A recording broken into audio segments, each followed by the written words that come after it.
Welcome back, everyone. Lancescurv here. Glad to be here. I just wanted to speak a little bit about life and the diminishing human touch that we experience because of the hijacking of our energies into technology, social media, and all of these artificial means of entertainment and engaging. And we're not engaging with each other anymore. We're out of touch with each other. And that's like expecting your refrigerator to keep the food cold while the plug is pulled out. We're not connected. And I know years ago, decades ago, my mother told me that this is the direction the world is going in. She sensed it. She didn't know anything about the internet. She didn't know anything about social media because it wasn't around then. She transitioned in 1994. So we had computers, but it wasn't to, the extent that it is now. So I'm just saying, on the flip side of that, that when you make an effort to make life good and to stay connected, life is wonderful. Life is good. Life is still good if you choose to make it that way. We're always going to have mishaps. We're always going to have probably some tragedies and some tests on our wits and on our faith and on the resources that we have to keep pushing on. And many people, they go through stuff and they fall to the wayside. And that's a shame because we need to be there for each other. But then again now, you have individuals who specialize in targeting you, tearing you down, weakening your spirit, and you have to protect yourself at all times. But at the end of the day, when you have your inner circle, even if it's just you right now, life is good. And I'm here just to say that don't ever think that life is over. Life is you may be going through something right now, but hold on, because I can play the game and say, well, I remember back in the day, things were so much better, whatever. It felt that way, yes, and probably it was more of a higher open vibration before we were attacked. We are attacked where we are separated now. We're divided, and we have all of these different things in our head because of what we're absorbing on that little blue light in the phone or the television or the tablet or the computer. You see what I mean? But if we would choose some time to go to the beach, go out in nature, sit down and talk to someone eye to eye, raise the vibration, right? Don't get caught up in the technology, or don't get caught up in the witchcraft, the stealing of your energy from people who are miserable, who don't know how to live, who have their insecurities and don't want to see you shine. Those are the ones who will take the sweetness of life away from you. But like I said, I know how to protect myself. I know who to open myself up to. Sometimes you open yourself up to people who you shouldn't have opened yourself up to. But guess what? That's like in boxing when you take a hard punch. Well, you got the punch, it hurt, but you know what? You put your guard back up and you keep on fighting. That's what you have to do. But life is good. Life is sweet. Even if you're not feeling too comfortable in your living situation right now, you have to say this over and over to yourself, because the evil energies of the world don't want you to think that, right? They want you to be depressed. They want you to feel fear. They want you to be scared. They want you to feel isolated. They want you to feel alone, but you're never alone. You got to understand that in this realm that we're on, in the physical, how can I say it? There's very much a real spiritual existence. And we feel it, but we don't know sometimes where it's coming from. Meaning that it's not all bad. We have good energy, we have bad energy. And the bad energy is right there. See, we think of heaven somewhere up in the sky, or when our loved ones pass on, or demonic forces that are out there, they're somewhere else and they just come to you. They're right here with us. We can't see them. They're vibrating on a different frequency.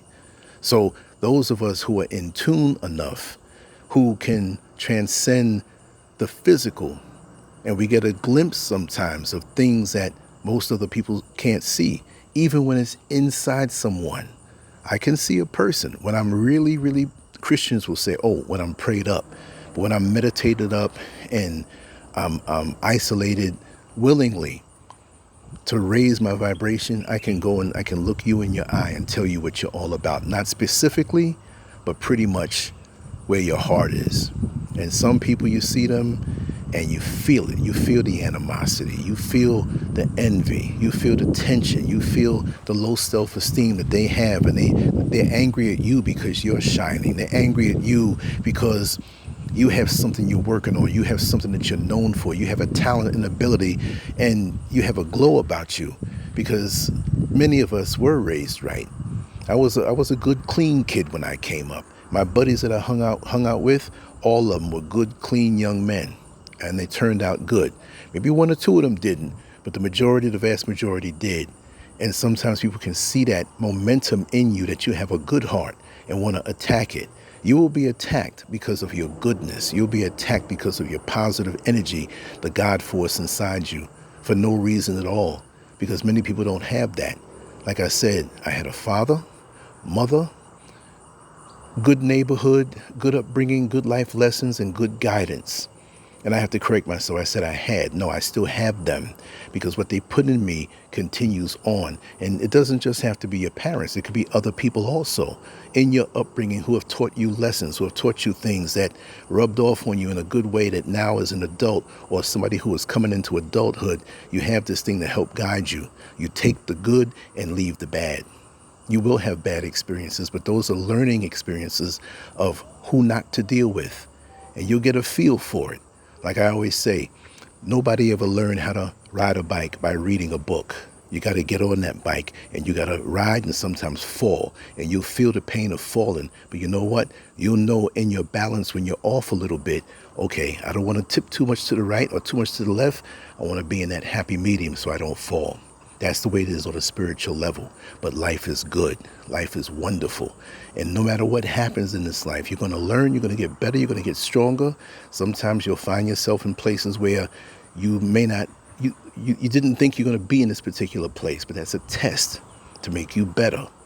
Again, I always refer to boxing. When you're a boxer who left the amateurs and turned professional, if you have a good trainer, he will have you fight different styles, so you know the different situations when you're in the ring. When you go higher to the championship level, nothing will surprise you because you've been in there with different styles. Well, life, as you're coming up, you'll be around good people, you'll be around bad people. As far as the bad people, you'll be around the ones who smile with you, who just want to get things out of you, and will get mad at you when you discover who they really are, and you keep them away from you because you know what's in their heart, right?